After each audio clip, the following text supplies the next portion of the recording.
High Velocity Wrestling is a professional wrestling promotion based in Western North Carolina.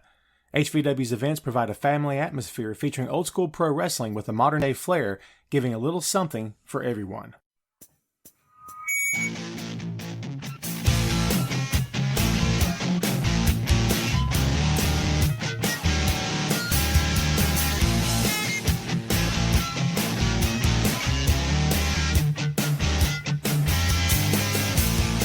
Hey, what is up? Welcome to the HVW Podcast, the official podcast for High Velocity Wrestling. I'm your host, Tom Clark, and we're here to give you the latest news and rumors surrounding the best pro wrestling promotion in the Carolinas, as well as exclusive interviews that you will only find here. Please remember to visit us online at highvelocitywrestling.com and follow us on all of our social media, including Facebook, Twitter, and Instagram. The links are available in the episode's description. You caught me reading it. I was reading the copy, folks. I've been busted. How's everybody doing tonight? This is election night 2020, and no, we're not going to talk politics. If you showed up to talk politics, you done showed up at the wrong place, because this is a pro wrestling podcast. I'm your host, Tom Clark. What's going on? The director of social media for High Velocity Wrestling. We came to you live last week, myself and the owner, CEO, promoter of HVW, one Mr. Gary Benfield. We wanted to bring you the latest update about the company and let you know that, yes, we have an event on the horizon. We're pretty stoked about it. We can talk a little bit about that on this episode.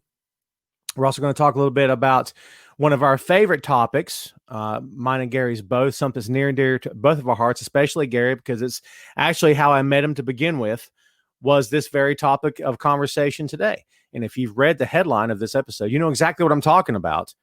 We're going to talk some tag team wrestling. I can't wait to get into it here. But before we go any farther, let's go ahead and let's throw up a couple of banners. Where are we? There we is. And before we go any farther from that, let's bring on the man of the hour, the man himself, the owner, promoter, CEO of 1HVW. It's Mr. Gary Benfield. What's up, Gary? How's it going, brother? I thought you forgot me, Tom. No chance, man. I thought you forgot me. I do so many shows, man. Sometimes it's a one-man show. Sometimes it's not. You're becoming like the podcast, guru guy, Hey, man, I got to keep myself busy, right? That's right. So, I hear you, brother. I hear you. So we're getting a few people tuning in right now. All right, can you still not see? Man, we got to get that figured out. I'll have to do a little research on that, find out why you can't see it. We are broadcasting right now to the HVW page on Facebook and the HVW YouTube channel. So to anybody watching the stream right now, we do appreciate you hanging out. I will promise to start putting comments up as soon as we get them. We've got one already. Let's see, from Ringsiders. Hello from Nevada, just visiting from California. These guys right here, man, they show up all the time, especially on Scott Larson's podcast. Big shout out to Scott Larson, by the way, who does the Hashtag Truth podcast. So there you go. What's up, Scott? Let's see, we got Derek. What up, Derek? D-Rock Middleton. In case you hear the background noise, Gary's mom is enjoying some television this fine evening. In fact, it was Family Feud, which we were joking about before we went live tonight. So there she is. Special guest on the show tonight. Yes, we were cracking wise about Family Feud. So look, Judge is up. Yes, sir. Tom, I can see comments. There you go. Great. I can't, but I just can't see how many people's watching or who's on. I see. It's all good. It's all good. Judge is back. Yes, he is. What's up, Jeff? How's it going, man? Earl McKay, what's going on, my friend? Mr. Naylor, how you doing, my friend? So, listen, we're going to try our best to start doing this a little bit more in advance notice, because basically we just kind of get the idea and then just go live out of the blue. So that's what we're doing right now. So, anyway, we'll try in the future to try to give you a little bit more so you know what's coming. Man, don't tell me you're drinking out of a Broncos cup and wearing a Broncos hat. Man, come on, you know it. Good heavens. And guess who showed up to the podcast? Y'all, I see Crucifix on there. Greek Wolverine. What up? Chris, listen, I know you and I are not the best of friends, but I want to thank you for the shout out you gave me on the main event. Very cool of you to do that. If Chris fixes nothing else, he is professional, and I will give him that. He is one of the best in the company by far. I've always said that. I'll always give him his props. So thank you, Chris, for the shout out. I appreciate it. I taught him everything I know, and he just took it and made it a million times better. I hear you. So Jeff said it best. We need wrestling and no political junk. I couldn't have said it better. We're not talking no politics, brother. No politics, baby. We're all here for the wrestling. That's what we want. That's what we want to talk about. That's what we're here for. So, I teased this when we went live, dude. This is how you and I met, was tag team wrestling. Okay. Yes, sir. You were in a tag team with a really good friend of mine who I grew up with, was friends with this guy for a lot of years.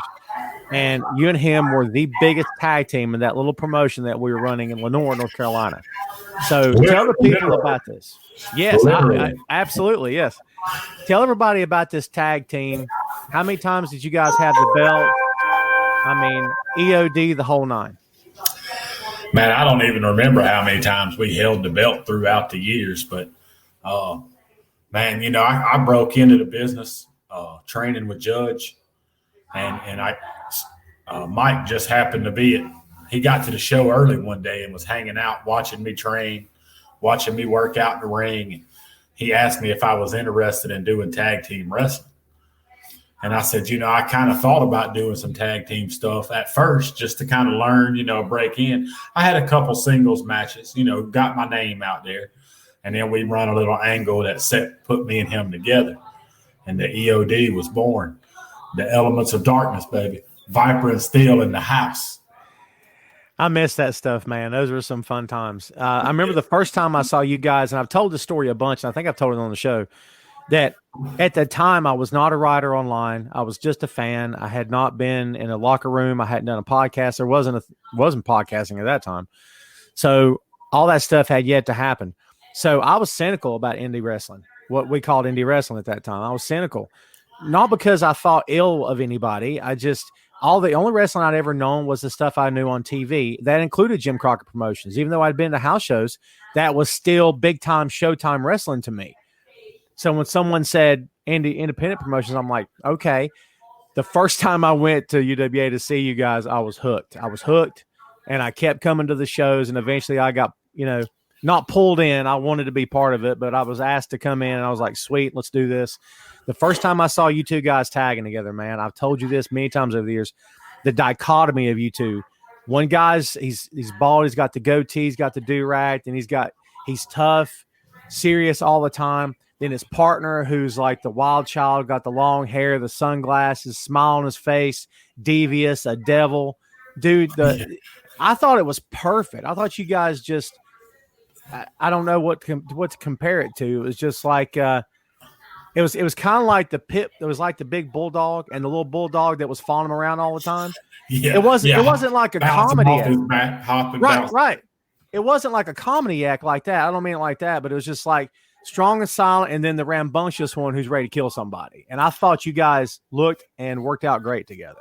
Hey man, we just clicked. We had a vibe. You know, our gimmicks were very different, but I don't know. We connected. We had this vibe with each other, and it was just you know, we went out to the ring and just destroyed people, man, and it was so much fun.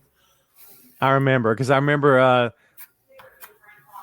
God, there was I've sat down and tried to remember how many guys we had in the EOD, and I think I get up to number 10 and kept counting. There were so many of us. Yeah, we ended up like the NWO, start off with 3 and become 43. Yeah, really. Or the whole roster. And you know, I can't, and I don't know if it was like this for you or not. I don't know. But for me, when I got into it, there's this perception that, oh, wrestlers care about belts and they care about main events and they care. I mean, that's true. You know, that's true. I mean, there's some ego involved. There are some. I mean, there has to be ego involved. If you don't have an ego, you probably just shouldn't be in this business. I mean, you got to believe you're the best. You got to want to be out there. You got to want your name in the lights, right? But with our group, I don't recall ever hearing a conversation between you or anybody else in the group saying, man, it sucks we didn't get main event. It sucks we didn't. I mean, very rarely did I ever hear anything like that. It was just about having fun, man. Right? Dude, look, Tom, from day one, my mentality was when I walked through the curtain, I was the main event, whether it was the first match or the last match. You know what I'm saying? Right. I'm there to put on a show. I don't care what order I am on the card. My goal is to make everybody that has to perform after me step up everything they've planned to do, because I'm going to put on a show. That is very much a four horseman mentality, right? Absolutely. Like, people talk about Rick was the best of the four, but if you ask Rick that, Rick would say, no, I was just trying to keep up with the other three guys. It wasn't about who's better. It was about, let's go out there and kill it and have the best matches of the night. And I miss those days, man, big time. Yeah, man. Hey, it was a lot of fun back then, Tom. But brother, I'll tell you something. If I knew half of what I know now about the indie wrestling business, I'd have stayed so far away, I'd have never got involved. Well, now listen, since you're going there, let's go there. Knowing, like you said, knowing now what you know now, if you could jump back into that younger body, okay, don't we all wish we could do that? But if you could jump back into that Viper of the early 2000s and say, okay, I'm back, I'm here, I've time traveled, whatever, all right, hypothetical, what would you do different, knowing what you know now? I would have never became a promoter. Really? I would have just stuck to wrestling. Wow. That's shocking. I didn't expect that. You caught me off guard with that one. Dude, the minute I became a promoter is the minute all the just wrestling bullcrap drama starts, man. And there's so much of that. And I don't want to water our podcast down with that, but I get it. It's out there, dude. And it's ridiculous.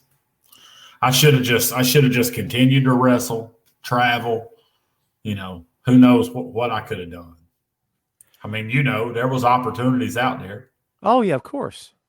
Of course. But you know what? Now, I mean, hearing you say that now, I understand where you're coming from. But I also see you've still got the fire. You still got the fire to promote the shows. I mean, if you didn't have it, we wouldn't have come back, at the beginning of this year. I mean, it never would have happened. But you've still got that fire that says, I got to get out there and do it. Because, man, like me, you're a creative person. And for anybody listening or watching who's not a creative person, you don't understand what it's like to just come home and sit there and do nothing. It's terrible. It's awful. If you tell me tomorrow, Tom, you can't write anymore, you can't podcast, I'll be like, kill me now. Cause I love my family, and don't get me wrong here. It's not the end of the world, but up here and in my heart, I forget it. It's game over. I have to be creative. I have to do something. It's got to be something. So the time the HVW was shut down, you must have been going nuts, and to some degree, because you had nothing to create, right? Well, when I initially shut HVW down the first time after Extravaganza, I was glad to be away. Yeah. It was just like, like a relief. There's no weight on the shoulders, nothing weighing over you. Of course, went through months and months and months of people talking shit on the internet about stuff they didn't know anything about, all of that crap. But, right. In another way, I did continue to create. I just, I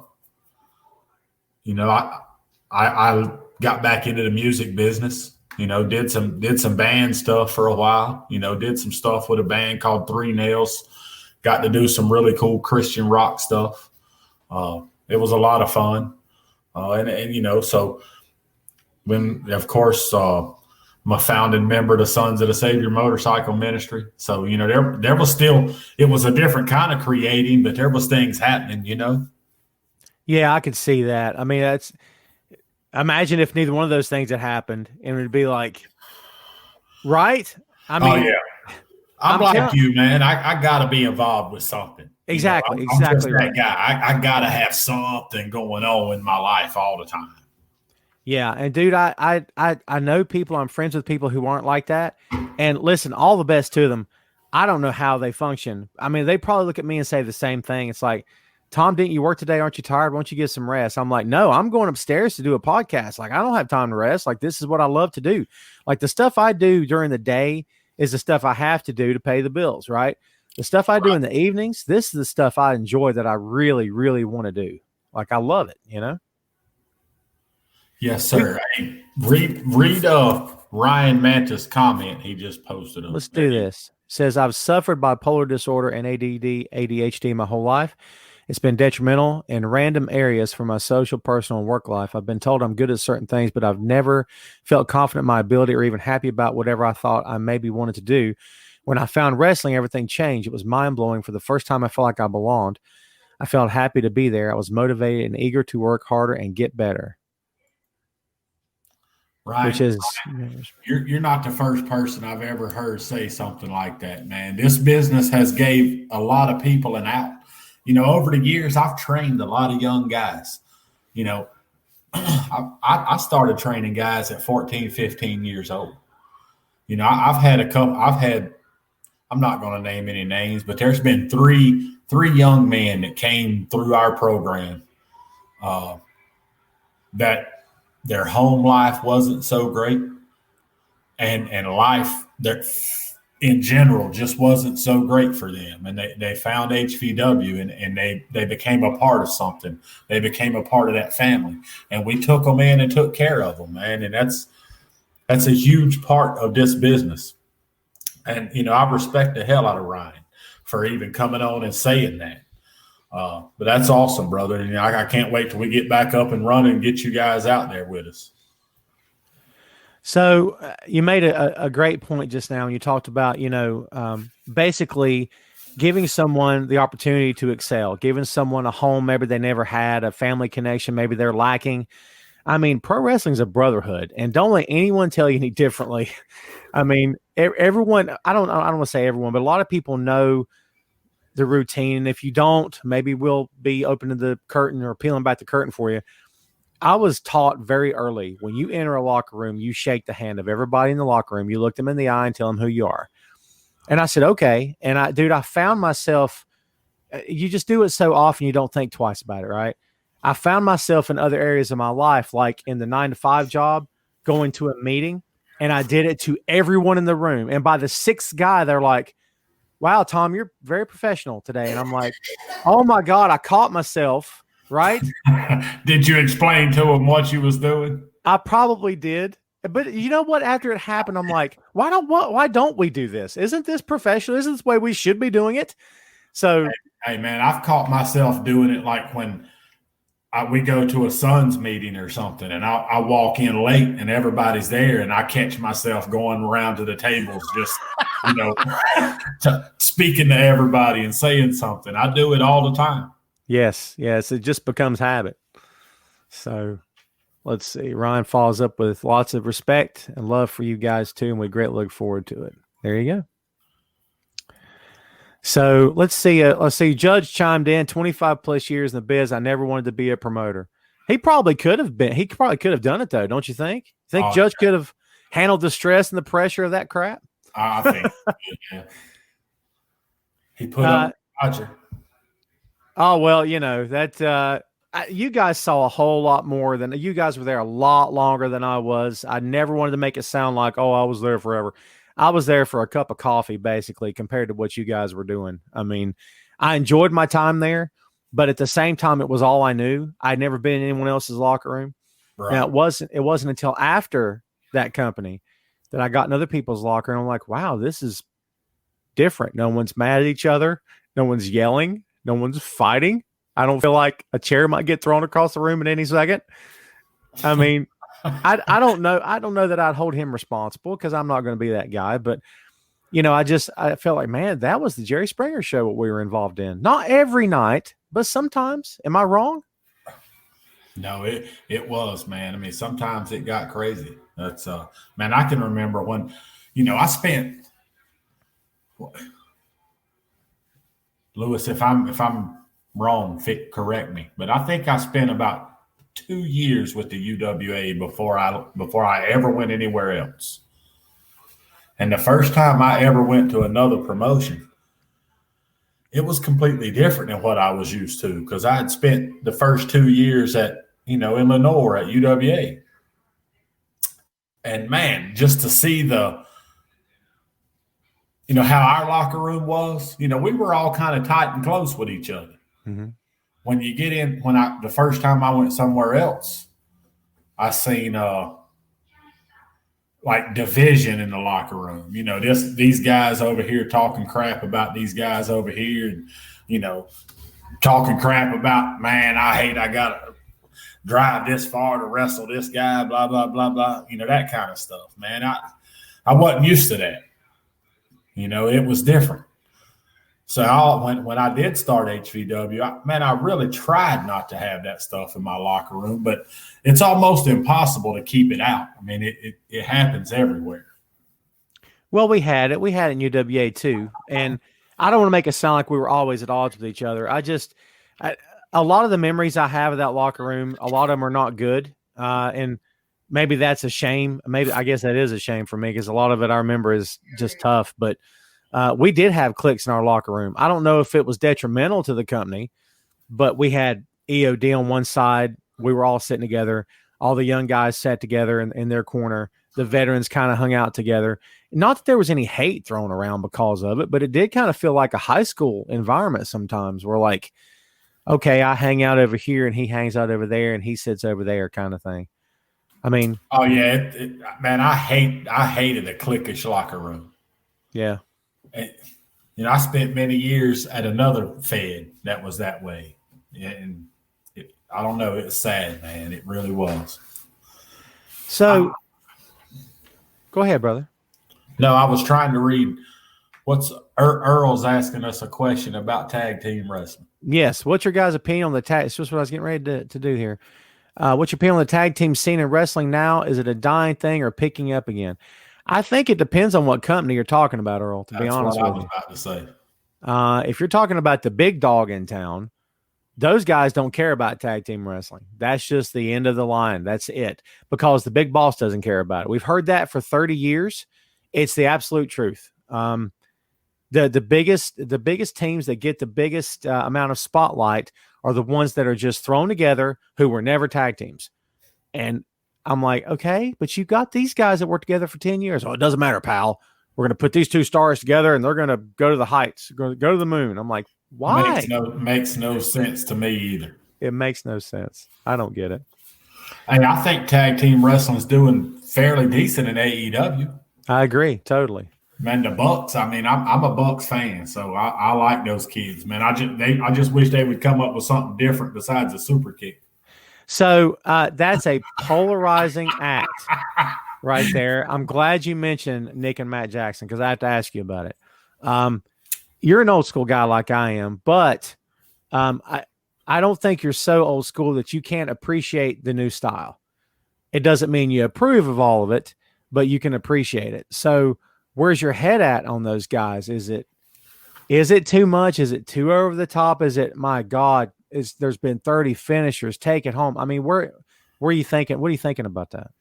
It gets a lot when there's, like when they do the 4-corner tags or 8-man tags, and it just gets, wow, you're all over like trying to figure who's doing this. It gets way too much. I like it more when it's, the Bucks versus another team. I don't know. I like their style. It gets a little far-fetched sometimes. It's exactly really over the top, but right. I don't know, man. I guess if you watch any of the, I don't know, what we call spot wrestling guys, it's all that way, right? So, I guess it all depends on what you like. Everybody, what each person individual likes. And honestly, it seems like there used to be the classic pro wrestling style, which is what we all grew up watching. and then spot wrestling became a thing. But now they're so combined, like I can't really tell a difference anymore. Like on the same show of 6 matches, 3 of those matches will be ground and pound on the mat, MMA style almost, hold for hold, move for move, catch as catch can. The other 3 matches are spot, spot, spot. And then they'll go from spot, spot, spot to back on the mat. And I'm like, you're frying my brain here, man. There's, because that's become the style now. I don't think there is if there's a divide, I don't see it anymore. Well, when I broke into the business, man, and Judge, feel free to chime in. Yeah, I was taught a formula to a wrestling match. Almost there's a recipe for it. There's a certain way it should be laid out. That don't happen these days. Yeah. These guys are just calling spots, and the psychology of it's almost gone, man, And I'm a fan of that old school psychology wrestling. I love it. I love to be able to grab the fans, and you can listen, man. If you're the good guy, and you're getting heat worked on you, you can listen to the fans and you can hear them cheering for you. And when it don't go their way, you can hear them and you can hear them boo, and that's an adrenaline rush for me. It's telling a story, and Lewis makes a good point here. The problem is people can't call a match on the fly. Amen, brother. Hey, I try to teach my guys. We work on that every training session. 6-minute match on the fly. Go. We do it every training session. I mean, to me, that it just, I don't know. It's almost like, maybe tell me if I'm wrong here. It's almost like saying, telling the best band in the world or something, we got to rehearse before you play the show. Well, they shouldn't have to. I mean, as long as the equipment's plugged in, you should be able to go out and play your show. I mean, what? I don't know. Maybe I'm off. It's or telling this singer, you got to warm up first. I don't know. Maybe I'm crazy. I don't know. You see what I'm saying? Like, shouldn't you just be able to go do it? I don't know. Tell me if I'm off base.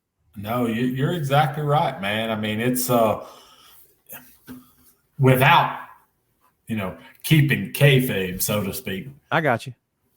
There's a certain way things are done, and if you're trained properly, every wrestler should know it. So, I should be able to get in my car and drive completely to the West Coast and get in the ring with somebody I've never wrestled before and call a damn match on the fly. Absolutely. Just because there's a certain way things are supposed to be done. And if you're trained right and put the effort in to learn the right way, you should be able to step in the ring and call a match. Try to call a match with George South. Yeah. Try to call a match with George South. Right. He'll make you learn the old way. Oh, yeah. And George's basic, because I remember George saying this in the locker room, was, if I've got so long or whatever, why would I go out there and kill myself or attempt to kill anybody else when I could talk to the crowd for 5 minutes and get them riled up? And, that's, like you said, psychology. I mean, that's part of the game is getting to the crowd and making them want to watch the match to begin with, right? Yes, sir. And it's a roller coaster, brother. It's up and down, and that's the way it should be from the very beginning. And you should be, if you're doing your job, the fans should react to the formula of your match. Right. You know what I mean? And guys just don't know that old school style anymore. And, there's going to be guys that say that's because the fans don't want to see it. I disagree. I'll disagree with that I'll disagree with that all day long. The fans do want to see it. Yeah. I believe you condition your audience to want your product. Well, that's what I believe. Here's all the proof I need. And I'm not going to call the name of the Fed, but there's a Fed that in our area, and they travel and all they use is the old retired legend guy wrestlers. Mm-hmm. And they selling 2,000-3,000 tickets a show. So obviously somebody's wanting to see that stuff. Right. You know, every show they do is sold out. You know, they filling up all these little small arenas with the guys that don't even really wrestle anymore. They just coming out, cutting promos, talking to the fans. You know, then they got guys on there wrestling, but I mean, it's crazy. The old school stuff still sells. You know, I wonder sometimes if I'm sure it's a combination of things, but could it possibly be because it's so much harder now to make a star than it was then? Like, or maybe it's easier. I don't know. Maybe it's back. I'm trying to get this out right. So stars were a handful, like a dime a dozen then. Like, it's hard to find like a locker room full of stars. I mean, looking back on it, yes, you could say NWA's locker room was massive, but we both have a very huge fondness for that company. I mean, we both do, I know. But look at today's locker room in any of these companies. How many bona fide Hall of Fame legends are sitting in there right now in their 20s or 30s who are on their way to championship immortality? There might be a couple. You know what I mean? But I think people hold the glory days in such high regard because of the legends that came out of that era. Man, I mean, Tom, I don't know. I mean, it's almost like the new. I don't know how to explain it. The new age guys don't. It's not just wrestling. You know, I know guys that can go into the ring and wrestle as good as any superstar in the world, but can't get on a microphone and speak. You know, it's an all-around package. That's what makes a star. Here's a young man that you're trying to teach that to right now, Mr. John right there. You know, this kid's got so much talent. If he would just slow down and listen to me. Hey, we didn't forget about you, John. I see you, brother. Yes, sir, brother. I'm proud of him. He's been working all through this pandemic, man. This kid's driving from Kings Mountain twice a week to work out with me. That's a heck of a drive. It is. And, you know, I'm proud of him. He's working hard and he's learning.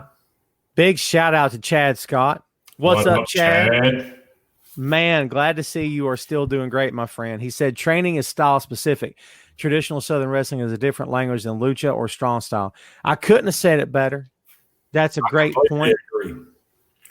Couldn't have said it better. To your point, try putting one of the guys right now, one of these local promotions in Japan, and say, now you're a young boy. You're a young boy now. You got to learn this way. Oh, yeah. I mean, it's not impossible. If you want it bad enough, you'll make it happen. But, brother, that country is much different. I mean, it's, you know, you mentioned the word kayfabe. I mean, in that country, you better believe it. I mean, over here, it's, you know, oh, I'm getting trained, and then they go home and tell everybody they know, and then it's like, oh, who you going to wrestle tomorrow night? The next thing you know, they're telling. I mean, you can't really stop that. In Japan, brother, pro wrestling is still treated like a sport in Japan. It makes the mainstream newspapers on the front page. It's considered a sport and is treated with respect. I mean, man, I wish we had that here. Yeah, it's you know, man, I don't know. I don't know. We don't. It's we definitely don't get the respect that other places get. That's for sure.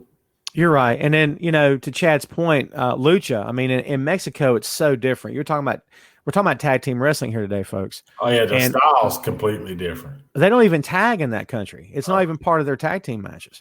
And like almost every match is a 6-man match. We had a comment asking about 6-man matches. Where'd he go? Jamie, do you guys see 6-man tag team wrestling titles coming back in any promotion? For me, it is old school and a way to get young talent exposure.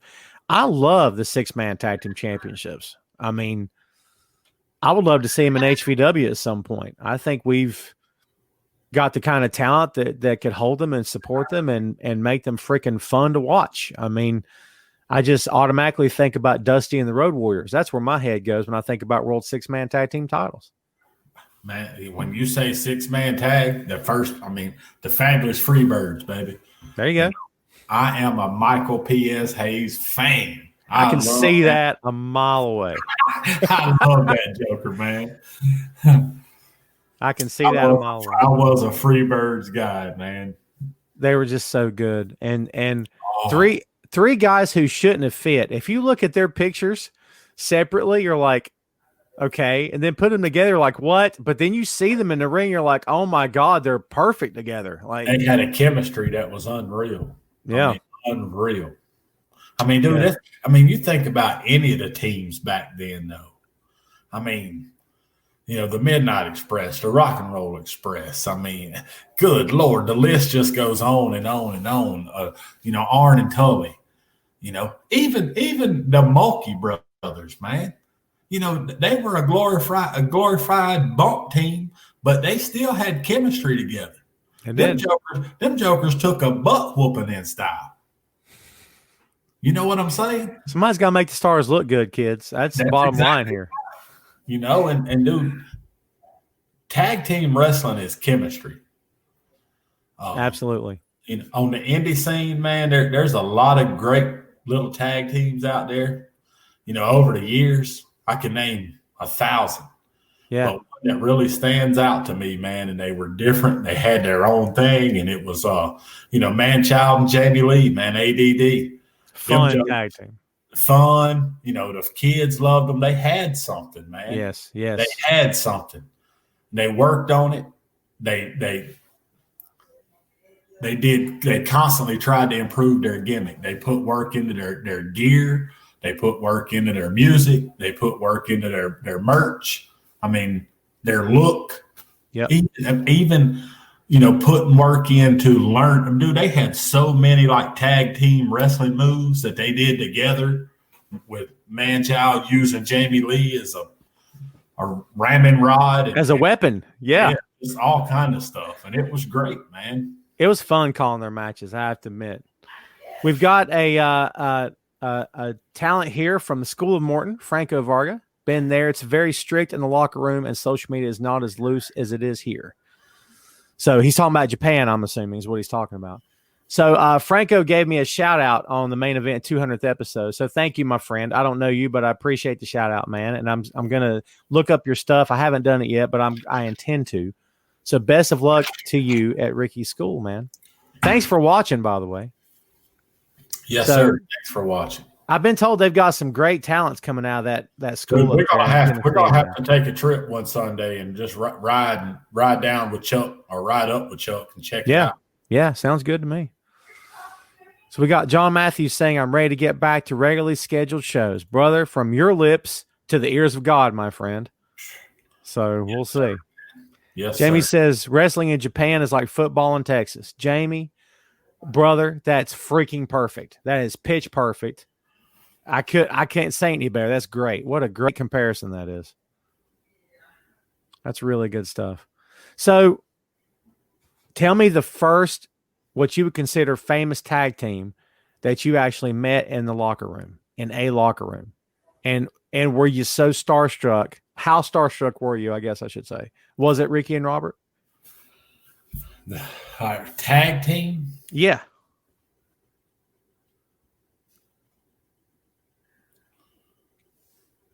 Man. No, I think the very first.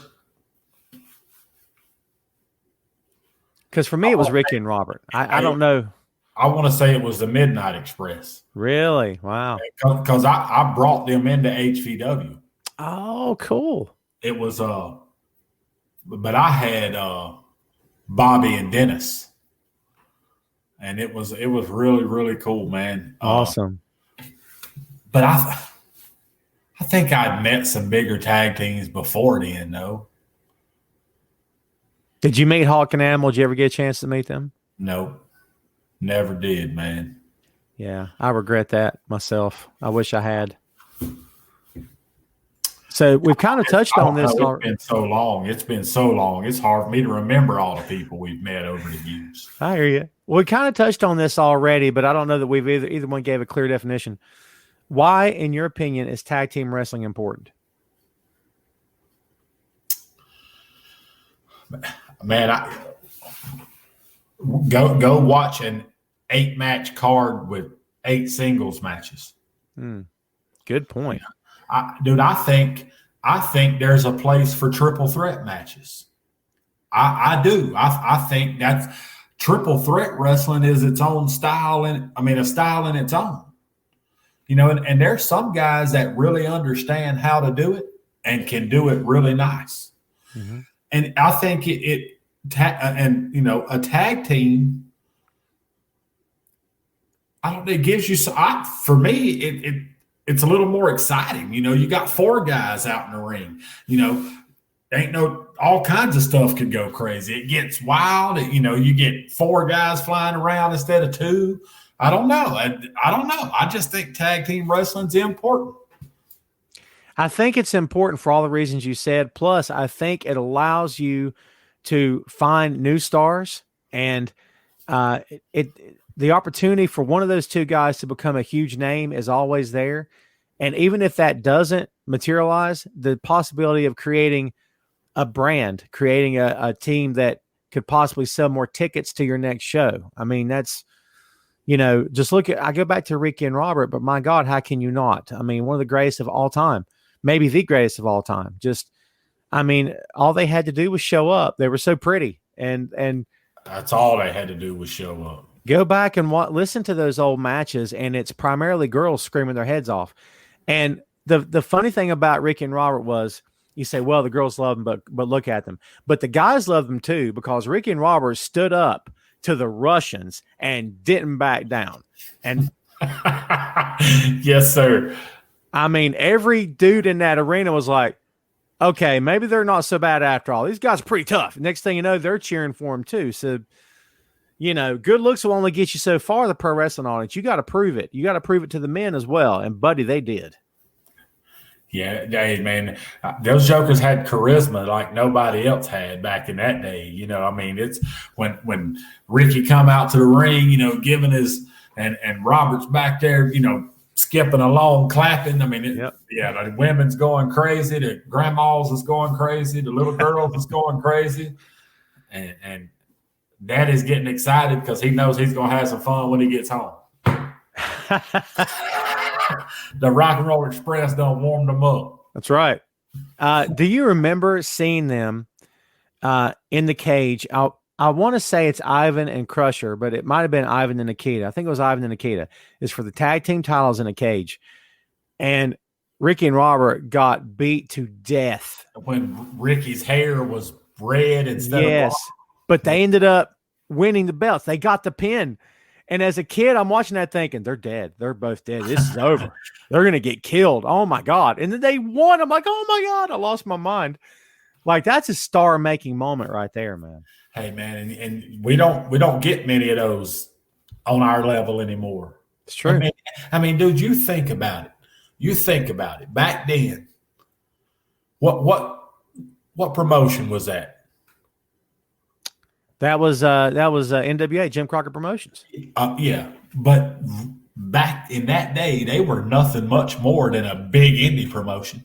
Well, that's true. That's true. They were regional, right? Right.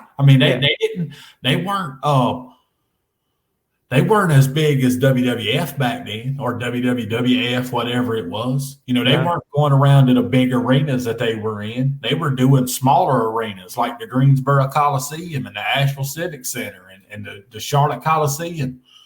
They weren't doing the big mega arenas like WWF was. Right. So, and they didn't have no big fancy stage or nothing. Dude, I remember watching wrestling like where there wasn't even really nothing but a spotlight on the guy. And he's walking way out from the locker room through the crowd, and the cops walking with him, and he has to step over the safety barrier to get into the ring. Absolutely. Nothing fancy. Yeah, and hope they don't get stabbed on the way to the ring, because fans were really into it back then. So, dude, and here's the point I'm trying to make. What sold the tickets? It wasn't the big fancy stage or the music. It wasn't the pyro. It wasn't the beautiful women. It was guys that Jim Crockett Promotion turned into freaking superstars. It's true. And think about it, man. Think about the way they looked, back in the day. With the exception of Nikita Koloff, the warlord, the barbarian. I mean, there was a few big muscled up guys, but everybody wasn't like that. I mean, Dusty Rhodes, one of the biggest superstars in the wrestling business, and look at his body. Yep. It what back then it wasn't about what you look like. It was about, if you do there again, John Matthews, you listening? If you can talk, you don't have to have the greatest skills. And I'm going to tell you, I mean, that's what got Dusty where he was at. Dusty could wrestle. I mean, he could put on a show, but he was limited at what he done. I mean, it's about heart. It's about heart. Exactly. I mean, but Dusty became a superstar because of his gift of gab, not because of what he was doing inside the ropes. He could sell what he was doing inside the ropes on that microphone. So we've got some comments here. Let's see. Judge mentions Arn and Tully, another great example of an old school tag team. Fantastic. Jamie mentions tag team is more of a story and can captivate the audience. I think you have more time to tell the story, and you got 4 people to tell that story between, as opposed to just the 2, like Gary said. So absolutely, that does open the doors. We've got Julie Hester saying hello. Tom, you have not got to meet her son yet. No, I haven't. He's a young man that John Matthews been bringing up from Kings Mountain with him. He's been wrestling a little bit, calls himself Kid Cutter. He's a young kid, man. He's got a lot of skills. He had developed some bad habits that I got to get him out of, but he's doing great. I can't wait to get him on the show. Awesome. Yeah, well, and if you're just now tuning in, hi, this is Tom and Garrett, HVW official High Velocity Wrestling Podcast, and yes, we're talking about tag team wrestling, and as Gary just alluded to, we are also talking about our company. We have a target date in mind of January 30th, 2021 to bring the company back. This will be the next edition of Resurrected. Fingers crossed, we're waiting with bated breath to see if we can do this, and if we do it, we will be as physically responsible as we can be, as we know the pandemic's not going away anytime soon. I wish it was, but we will be sure that everyone is safe, including our talent, our crew, and our fans. So I assure you, as we get more details as time goes on, we will pass those along to you, in case you were wondering. So there you go. Yeah, you mentioned this kid to me before, man. I'm anxious to see him, but there again, I'm anxious to see us, to see all the talents that are currently in our locker room and the ones that you're bringing on board as well. Judge makes a good point here. It's about how many butts you put in the seats. Amen, brother. It's a good point. Yeah, because I mean, if you're not selling tickets, you're not doing it right. I mean, it's we've seen wrestling companies filled with chiseled abs and baby oiled muscles, and they go belly up. They can't draw a dime. So to Gary's point, no. Is it nice to have? Sure. Should you? All right. If you're a wrestler and you're listening or watching this right now, should you be taking care of your body? Yeah, you should. Because if you don't have cardio, you're going to get killed out there. Let's call it for what it is. Does it mean you have to look like Arnold? Not necessarily, but you got to have heart, and you got to want this more than the guy next to you, which means you got to be willing to go out there and put on a show, like you said, and to really put all of yourself. And by the way, it's about self-investment, right? You can't just go into this thing half-hard. You have to be willing to go head first, do whatever's asked of you, and get it done.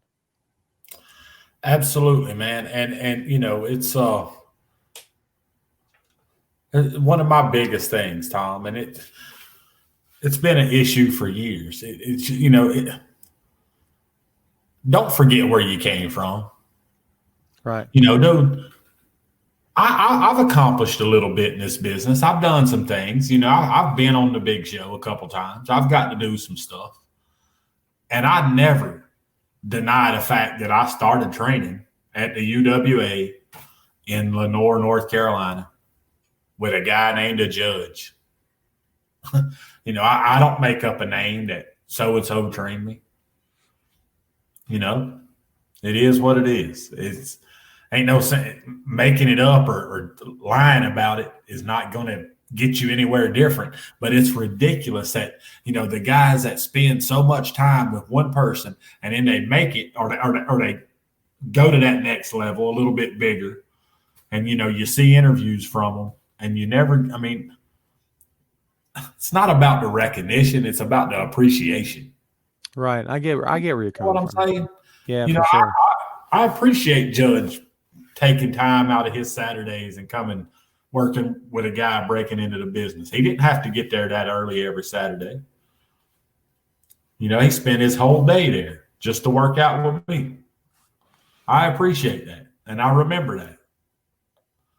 And it's just ridiculous, man, that these cats, they just forget where they come from. And that I think that's two parts. One part is that's the kind of guy he is, that he's willing to put in the effort for you. But the other part is you wanted it bad enough and you showed up and you said, this is what I want to do. And if you can help me out, I'd appreciate it. I mean, that was it. There's got to be give and take on both sides. And to your point, man, it does mean a lot to the veterans later. And you're right. It's not about recognition. It's about appreciation. Exactly right. Knowing where you came from. So let's segue a little bit back to the company now. So we haven't mentioned, there's a lot of teams we didn't talk about, obviously. This is not a deep dive here, folks. We mentioned Hawk and Animal, in my opinion, pound for pound, greatest tag team of all time. And I love Ricky and Robert, don't get me wrong. But people ask me who's the best tag team of all time, and I say Hawk and Animal because they made the most money. And I know how that sounds, but they made the most money because they were in demand, because they could get the job done and they could sell tickets. And dude, they were in every little promotion around at the time too. They were everywhere. Yep. So regional promotions, worldwide promotions, everybody booked them. Everybody. I can't get my light to work out to save my life. It's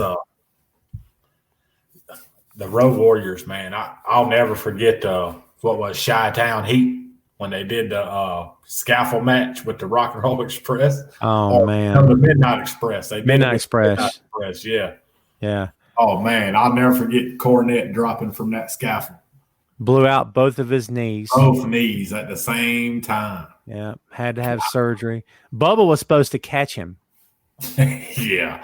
Ray Traylor, the big boss man. He was so good. Ray's so underrated. He never got enough credit. No, man, to watch that big old man bounce off the middle rope the way Mysterio does, that was right? Awesome. Yeah. And he could do anything you wanted him to do, anything you needed him to do, he could do it. He never complained.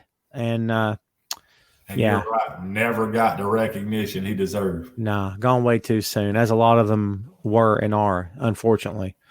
So, so we haven't talked about everybody. We didn't talk about the Von Erichs. We mentioned the Freebirds, but not the Von Erichs. So there's something to be said there. The Fantastics, right?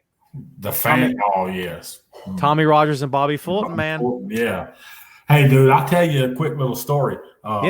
Just a few years back, less than 10 years ago, what's the blonde-headed guys from the Fantastics? That's Bobby Fulton. Yeah, dude, he's promoting like Tough Man contest, and he done one here at the Hendersonville National Guard Armory. Wow, I didn't know that. Yeah. That's good stuff, man. I think Tommy's passed away, hasn't he? Haven't they both passed away? Has Bobby Fulton passed away now? I don't know. I could be wrong. Julie says, keep doing what you're doing for these kids, Gary. I appreciate you. Thank you very much. There you go.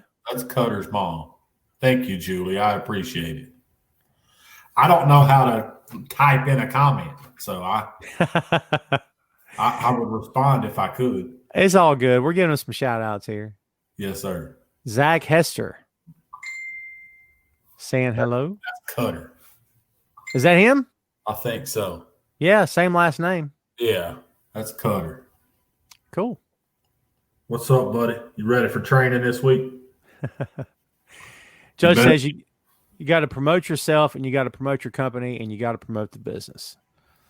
Yeah. And honestly, dude, if you're doing one, you're doing the other, right? Unless you're just about yourself and don't care about anybody else. I guess you could be that guy if you wanted to, but if you're selling tickets for a company, you're smart to put that company over. I mean, it only makes sense, right?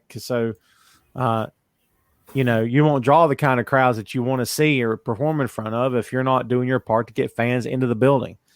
So I think it all works hand in hand. Brother, I've been you preaching to the choir right here. I've been screaming that the whole time I've owned HVW. But you know how many times I've been told it's not my job to promote your company?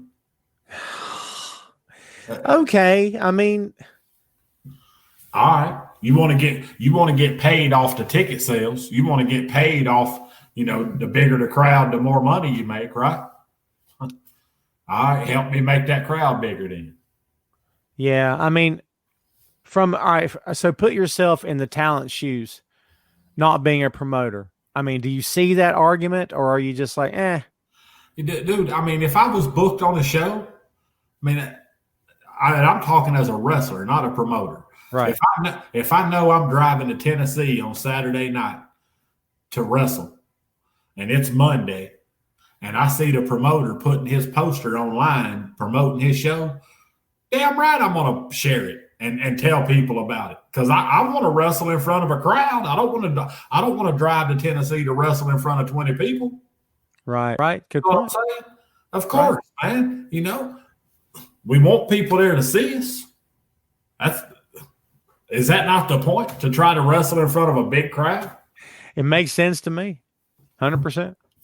If you could make everybody understand that, how hard is it, dude? How hard is it? It amazes me. I can have a poster with 5 guys' face on it and 25 guys on the roster, and 25 that's not on the poster will share the hell out of it, but the 5 that's on the poster won't share it for shit. I mean, is the devil out of me. Is that a sign of, well, I'm on the poster, I don't need to? Is it that mentality, or is it just another show for me? It's another poster. I mean, what do you think that is? Brother, I have no idea. I've been trying to figure that out for years. Yeah. I do not know. Well, we've never really had this issue with tag teams in our company, that's for sure, because all the teams in our company seem to understand what it is to help put the brand over, and it puts them over as well. I mean, we've got, in my estimation, one of the best tag team divisions that I've seen in a while. I agree. And I would say that many fans – oh, for sure. I would say that many fans point to 2 teams in particular standing out in the company. That's the New Age Villains in 1776. I mean, these 2 teams have a natural disdain and hate for each other. It's deep-rooted. I mean, let me tell you something. There's the idea of, they're all friends in the back. These 2 teams have nothing but contempt for each other. We have physically been in the locker room and had to separate these 2 teams. I mean, long before their match happens. That's why we tell one team to get there at a certain time, the other team to get there at the other time, because we can't have them in the same room together. I mean, it's a volatile situation, man.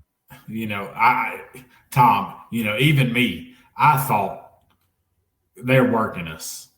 I thought they had gotten together and was like, we're going to work Viper, we're going to work Tom, blah, blah, blah. Nah, brother, that's legit heat. They don't like each other. No, they don't. But you know what, man? That's why their matches look the way they look in the ring too. It's believable. Absolutely. It's intense. It can be violent. But at the same time, there's a lot of pride going into that for both teams. And, Nathan Cross and Ryan Raleigh may not be making friends with anybody, especially because of their manager. But at the same time, they want to be the best. I have to applaud them for that. I question the company they keep, because I think they're fantastic on their own. But it's they want to be the best, just like 1776 want to be the best, man. I think that's a good thing for the company for sure. Hey, brother, and just wait till the new year comes. We about to crown new tag champs. We're about to crown new ladies champ. We got some stuff happening, Tom. I'm excited, man. I'm excited. Tag team wrestling will be a huge part of HVW. Yeah, you guys won't have to worry about what our opinion is on tag team wrestling. You and I, Gary and I both are huge fans of tag team wrestling. We grew up watching it. I think it's important. I think to your point, it breaks up the monotony of a card, but also it's got so much potential to tell so many different kinds of stories in one match. I mean, in one match with four guys, you could have potentially two singles matches out of that, or you could throw in two guys on either side, make it a 6-man, or two more, make it an Oh, yeah, 8-man there's tag so team. much you can do with it, man. Oh yeah, yeah. I mean, you could take a good tag feud and drag it out for 2-3 months if need be. Oh, look at how long the Midnights and the Rock and Rolls wrestled each other. I mean, Years and years. unbelievable. I mean, Edge and Christian and the Dudleys. I mean, and the Hardys. How long did that? I mean, that was two straight years. I can't believe we've sat here and talked about tag team wrestling and didn't mention the Dudleys yet, or the Briscoes. That's true. You know that's my boys. You know that's my boys, the Briscoes. Yes. We've got to get them to HVW. I think they'd be a perfect fit in the company. Absolutely. And I've had fans watching the main event who've asked me about it on instant message. And they've all said the same thing, man. These guys would be perfect for you. And I said, yeah, that's what we've been saying. And you know what? Here's what I'll say about Jay and Mark. The fact that they've been loyal to Ring of Honor and they and they signed a new contract. I think it was last year, this year. They're not going anywhere. They're committed. And my hat's off to them for their loyalty. However, I'm reminded of something that Mick Foley said years ago when he visited Ring of Honor. They had him in for something. And he came in either before or after the Samoa Joe and CM Punk match. And he mentioned how he would love to see Samoa Joe and CM Punk in WWE one day. Well, the crowd booed relentlessly because it was Ring of Honor. And Foley's like, hold on before you boo me anymore. He said, what I mean by that is I think it's a crime that the entire world can't see how good these two men are. And then the crowd applauded that. And I'm like, that's how I feel about the Briscoes. Right. I mean, I think it's a shame that the mainstream WWE audience don't know anything about these guys. And dude, I've talked to fans over the years that said, Tom, they couldn't work for Vince. They're vulgar, their language and I'm like, you mean to tell me that if you told Jay and Mark, here's your WWE contract, you got a year, go out there and kill it. You mean to tell me if they were told, I bet you can't get over without cursing. You don't think they take that as a challenge? I don't think they need to say one curse word to get over. I don't think they need to. I don't think they'd have to speak because they're not that great on the mic anyway. Well, I'm sorry. I love Jay on the mic. I can't help it. Really? Yes. I don't think they're that great on the mic, but, it's I don't know. I just like their style. I like their in-ring work. I just like what they do. Yeah, they're just great. I think that team or any other team in this company or in this business would take that as a challenge and say, watch me go out there and get over in spite of what you think. But yeah, we've definitely got to get them in HPW. A couple more comments before we take it home tonight, kids. Gary says wrestled Chaos. Oh yeah, okay, there you go. I've seen that name, but I've not seen this name. There you go. Said I wrestled for you for years, miss you. There you go.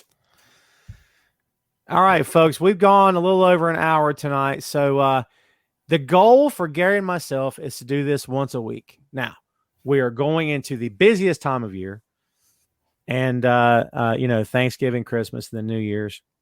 And we know that's a big deal. So there may be weeks we can't do this, but we are sure going to try to do this. We want to, as we said last week, open up the lines of communication to our fan base again and get that flow back and forth, build the brand, rebuild it, as it were, bring it back from having stood still for all these months. So that's the goal.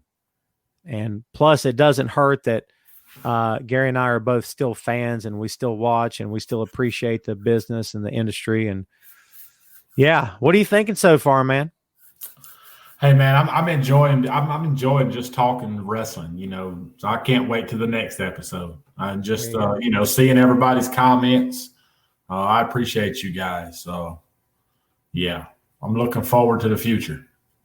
Zach says, I can't wait to finally make my debut. We're gonna get you there, little man. You just keep coming to training. Judge, thanks as always, man. Judge is becoming a fixture on this little show. Yes, We're gonna have to. Good. Thank you. Yeah, man. Appreciate it. Appreciate you, dude. All right, folks. I think that's going to be it for us. I believe we're going to call it a night. We want to wish everybody out there a happy evening. You guys stay safe, stay happy, stay healthy.